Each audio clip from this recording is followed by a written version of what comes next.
Welcome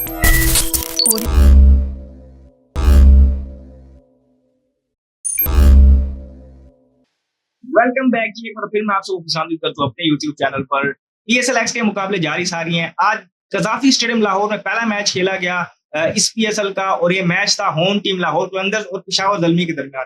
Peshawar Zalmi ने यहाँ पर पिच पे ग्रास देखा और उन्होंने देखा कि यहाँ पर उनके बॉलर्स को अर्ली ऑन सपोर्ट मिल सकता है और उनकी बॉलिंग की वीक लिंक है कि वो डिफेंड नहीं कर सकते, क्योंकि उनके पास स्पेशलिस्ट बॉलर सिर्फ 4 है। 5वें बॉलर में वो पार्ट टाइम उसको देते हैं, तो वो सारी चीजें माइंड में रखते हुए उन्होंने बॉलिंग का फैसला किया और ये फैसला उनके लिए बाद में दुरुस्त साबित हुआ। अब लाहौर कलंदर की अगर हम बात करें तो उन्होंने यहाँ पर एक चीज देखी कि उन्होंने जो इससे पहले ओपनिंग पेयर उनका था, जो नईम उनके इमर्जिंग प्लेयर थे, उनको वो खिला रहे थे और फकर जुमान के साथ ओपन कर रहे थे। आज वो नहीं खेले। आज आसिफ अली, जो कि 8 साल बाद हमने देखा है कि ओपन जो ओपनिंग पोजीशन पे खेल रहे हैं, इससे पहले वो 5-6 के पे खेलते हैं, एक फिनिशर का रोल वो अदा करते हैं, टी20 क्रिकेट मोस्टली वो खेलते हैं। तो उसके बाद उनको आज उन्होंने ट्राई किया, ओपन करने आए वो, और इस पीएसएल का वो पहला मैच खेल रहे थे और लाहौर कलंदर्स की तरफ से उनका डेब्यू था। तो वो एक्सपेरिमेंट उनके लिए सही साबित नहीं हुआ।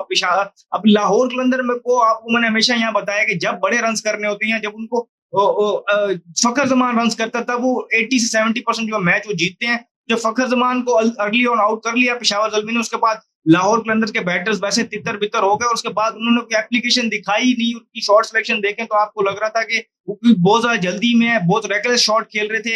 एक लेंथ वो समझ नहीं पा रहे थे कि ये पेशावर ज़ल्मी के बॉलर एक लेंथ को टारगेट करके बॉल कर रहे हैं और वो उनके ट्रैप में बार बार फंसते जा रहे थे। तो कुछ अगर हम कहें तो कुछ बॉलिंग की ब्रिलियंस थी और कुछ बैटिंग में जो अगर आप कहें रेकलेस अप्रोच थी और जिसे हम कहते हैं कि गैर जिम्मेदाराना शॉट सिलेक्शन थी, जिसकी वजह से पेशावर ज़ल्मी सॉरी लाहौर कलंदर एक स्टेज पर 44 फॉर 6 था। अब वहां से 44 फॉर 6 से सिकंदर रजा ने एक जिसे हम कहते हैं कि मैं से कहते हैं ना कि रेस्क्यू इनिंग खेली लाहौर कलंदर्स के लिए। वहां से वो टीम के टोटल को 129 तक लेके गए। यहाँ पर अगर हम देखें तो 44 फॉर 6 से 129 तक जब लेके गए, तो यहाँ पर पेशावर ज़ल्मी के पास वो स्पेशलिस्ट अगर 5वां बॉलर होता तो ये वहां पर किल के लिए जो गए थे, तो उसके बाद उसको कंटिन्यू करते। बाबर आजम एक स्टेज पर किल के लिए गए, लेकिन उनके पास ऑप्शन थे ही नहीं, तो इसकी वजह से उनको डिफेंसिव अप्रोच लेनी पड़ी। और जब भी कोई टीम और एक सेट बैटर 18-19 ओवर खेलेगा तो रन तो आएंगे, तो वो हुआ। अब यहाँ पर पेशावर ज़ल्मी के जो ओपनिंग बॉलर थे अलजारी जोसेफ, उन्होंने बहुत आउटस्टैंडिंग बॉलिंग की। उन्होंने 3 विकेटें ली। उन्होंने तब हाई का स्टार्ट किया जहां पर उन्होंने फकर जमान की विकेट ली। फिर ल्यूकवुड, जिसका मैं केस यहाँ पर हमेशा आपके सामने पेश करता रहा हूं कि पेशावर ज़ल्मी के लिए लास्ट टाइम भी वो जब खेले थे तो बहुत आउटस्टैंडिंग बॉल की थी, पावर प्ले में बहुत अच्छी बॉलिंग करते। आज भी उन्होंने 2 विकेटें ली।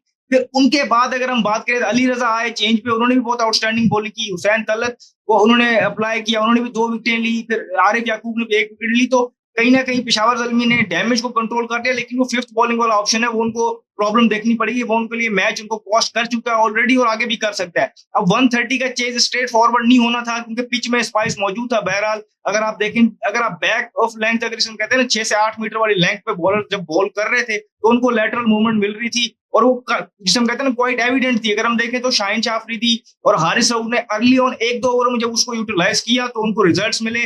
उन्होंने पावर प्ले के अंदर 2 विकेटें ले ली, जहां पर साइम अयूब जल्दी आउट हो गए। उसके बाद हमने देखा कि टॉम कैडमोर भी जल्दी आउट हो गए। तो उसके बाद पेशावर ज़ल्मी थोड़ी सी स्पॉट ऑफ बॉर्डर में आया था, यहाँ पर वो 7 पे 2 आउट थे। वहां पर मुझे अप्रोच समझ नहीं आई कि जो एक डेब्यूटेंट थे और इमर्जिंग प्लेयर थे, आजब करके उनका नाम था, वो प्लेयर डेवलपमेंट से आए लाहौर कलंदर के, उनको ओवर दिया गया वहां से और वहां से प्रेशर रिलीज हुआ। वहां पर उनको अटैक किया हारिस और बाबर आजम ने। वहां पर एक जिसे कहते हैं ना कि उस ओवर को उन्होंने लूटा एक किस्म से, और वो स्ट्रगल कर रहे थे। उन्होंने 2 नो बॉलें भी करवाई। वहां पर अगर वो आसिफ अफरीदी को लाते, जो कि बाद में आए और बड़ा जो तंग कर रहे थे बैटर्स को, सब जानते हैं कि लेफ्ट आर्म स्पिन के अगेंस्ट बाबर आजम स्ट्रगल करते हैं और कहीं ना कहीं उनकी फॉर्म भी इतनी अच्छी नहीं, तो उनको वहां पर पकड़ सकते थे, लेकिन ये ट्रिक वो मिस कर गए। बहरहाल उस ओवर के बाद शाहीन शाह अफरीदी के नेक्स्ट ओवर में वहां पर हारिस रऊफ ने मोहम्मद हारिस ने उनको 2 छक्के मारे। फिर मोमेंटम थोड़ा शिफ्ट हुआ जब हारिस की विकेट आई, लेकिन उसके बाद हुसैन तलत और बाबर आजम ने इस तरीके से इनिंग को स्टडी किया। पहले फिर पार्टनरशिप लेके चलते गए। बाबर आजम का अर्ली ऑन स्ट्राइक रेट 200 का था, फिर बाद में स्लो डाउन हुआ। मैं इस चीज पर उनको ब्लेम नहीं दूंगा, क्योंकि आज टारगेट इस तरीके से था और इसके बाद जो 2 बैटर्स ने आना था वो सिर्फ एक ही गेयर में खेलना जानते हैं, तो कहीं ना कहीं उनके लिए जीत लाजमी थी। और एट द एंड वो कंफर्टेबली उन्होंने 7 विकेट से हासिल की। बाबर आजम ने 50 रन की एक आउटस्टैंडिंग इनिंग खेली। आज वो अपने जो उन्होंने कुछ शॉट्स दिखाए वो अपने पुराने ग्रुप में आए। मैंने लास्ट जब उन्होंने इनिंग 46 रन की खेली थी, मैंने कहा था कि अगर उसको वो बिल्ट ऑन करके आगे बड़ी इनिंग करके खेल के मैच जिताते हैं टीम को तो ही माना जाएगा। तो अब जिस तरह उन्होंने मैच जिताया वो क्रूशियल था। हुसैन तलत की भी यहाँ तारीफ बनती है, जिस तरीके से उन्होंने बैटिंग की, उन्होंने भी 37 बॉल पे 51 रन की इनिंग खेली। उन्होंने भी बहुत आउटस्टैंडिंग तरीके से बाबर आजम का साथ दिया, शॉर्ट सिलेक्शन दिखाई अर्ली ऑन, उन्होंने शो किया प्रेशर। उसके बाद जब वो अपॉर्चुनिटी उनकी आई तो उन्होंने भी एक मैच्योर रनिंग खेली। लाहौर कलंदर की बॉलिंग की बात की जाए तो शाहीन शाह अफरीदी जो उनके कैप्टन, उन्होंने 2 विकेटें ली, 22 रन देके। उनका एक ओवर था जो 12 रन गया था और बाकी ओवर में आप देखें तो बहुत इकोनॉमिकल रहा है और उन्होंने कहते हैं ना कि कुछ लूज बॉल्स नहीं की और अटैक करते रहे, तो उनकी तरफ से एक अच्छा स्पेल था। हारिस रऊफ ने एक विकेट ली। इसके अलावा अगर आप उनकी बॉलिंग लाइन देखेंगे तो इकोनॉमी भी हाई थी और आप देखेंगे तो विकेट्स की कॉलम भी आपको खाली नजर आएगा। डैरिल मिचेल को वो रिशाद हुसैन और आसिफ अफरीदी और सिकंदर रजा से पहले लेके आए, उनके उस टैक्टिक्स भी समझ नहीं आए। मैंने इस तरह को बताया कि आसिफ अफरीदी को पावर प्ले में बाबर आजम के खिलाफ यूज ना करना, ये भी ट्रिक उन्होंने मिस की। तो ये सारी चीजें वो लुक बैक करेंगे तो बैठ के सोचेंगे। 165 और 170 वाली पिच पे उन्होंने 200 करने वाली अप्रोच लगाई तो वो जल्दी आउट हो गए। तो ये सारी चीजें देखनी पड़ेंगी। पेशावर दलमी को 5th बॉलिंग ऑप्शन ढूंढना पड़ेगा और उनको बैलेंस उस तरीके से बनाना पड़ेगा, तो ये चीजें उनके लिए सही है। लेकिन इस टाइम पर अगर आप देखें तो पॉइंट टेबल बड़ा इंटरेस्टिंग हो गया कि पेशावर दलमी और लाहौर कलंदर्स दोनों 4-4 पॉइंट्स के साथ 5 मैचों के बाद 4-4 पॉइंट्स पर मौजूद है। लाहौर कलंदर का नेट रन रेट बेहतर है, इसलिए वो तीसरे नंबर पे है और पेशावर दलमी चौथे पे है। तो पॉइंट्स टेबल भी जो है खुल गया और टूर्नामेंट के लिए अच्छी चीज है। जो भी फर्दर अपडेट होगी हम आपको देंगे। इस वीडियो में फिल वक्त इतना ही। मुझे दीजिए इजाजत। शुक्रिया। अल्लाह हाफिज।